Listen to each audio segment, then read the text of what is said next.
Selamat pagi Ibu dosen dan teman-teman. Saya atas nama Theodorina Penny dengan NIM 21011600015 kelas 4A Prodi Bimbingan dan Konseling. Di sini saya akan membahas materi tentang kepribadian menurut Alfred Adler. Adler merupakan salah satu pencipta teori psikologi individual atau dikenal dengan teori kompleks inferioritas dan pentingnya masyarakat. Sebelum masuk pada pembahasan, kita perlu mengetahui biografi Alfred Adler. Alfred Adler lahir di Wina pada tahun 1870. Ia seorang anak yang lemah dan nyaris beberapa kali meninggal. Adler menempuh studi kedokterannya karena ingin belajar mengalahkan kematian. Di University of Vienna, Adler lulus pada tahun 1885. Perbedaan teori Freud dan Adler. Freud lebih menekankan pada tingkah laku manusia didorong oleh insting-insting yang dibawa sejak lahir. Sedangkan Adler, tingkah laku manusia dimotivasikan oleh dorongan-dorongan sosial yang dibawa sejak lahir.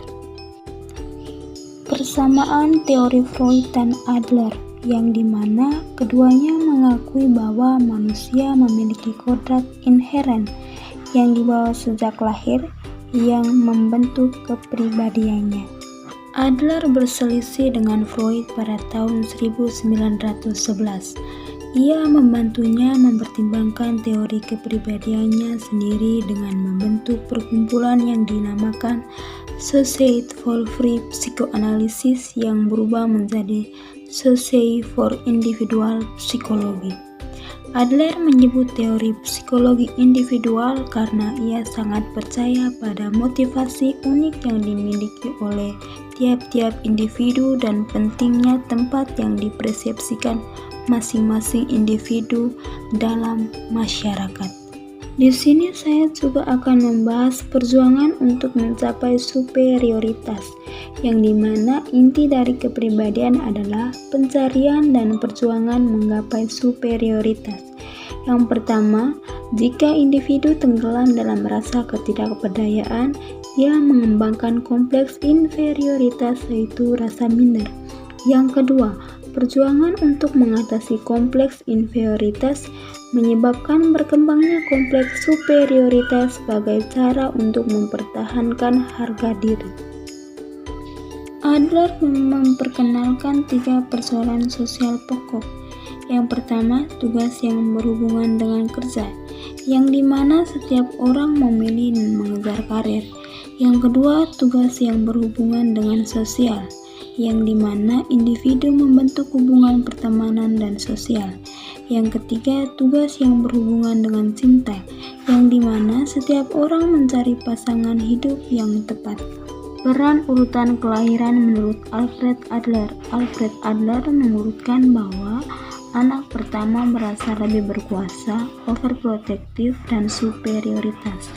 Anak kedua ambisius, memberontak, dan mudah iri. Anak ketiga ingin dimanja, tidak mampu menyesuaikan diri. Perkembangan dan evolusi teori Adler. Yang pertama, inferioritas organ, yang dimana setiap orang terlahir dengan kekurangan fisik tertentu. Yang kedua, dorongan agresif, yang dimana seseorang melawan inferioritas untuk meraih atau menguasai sesuatu. Yang ketiga, protes maskulin, yang dimana usaha individu untuk menjadi kompeten dan independen. Yang keempat, usaha menuju kesempurnaan, yang dimana setiap orang berusaha untuk mencapai tujuan. Tipologi kepribadian menurut Adler. Yang pertama, agresif dan mendominasi. Yang kedua, cenderung pasif. Yang ketiga, mengatasi masalah dengan menjauhi masalah. Yang keempat, menghadapi masalah secara realistis.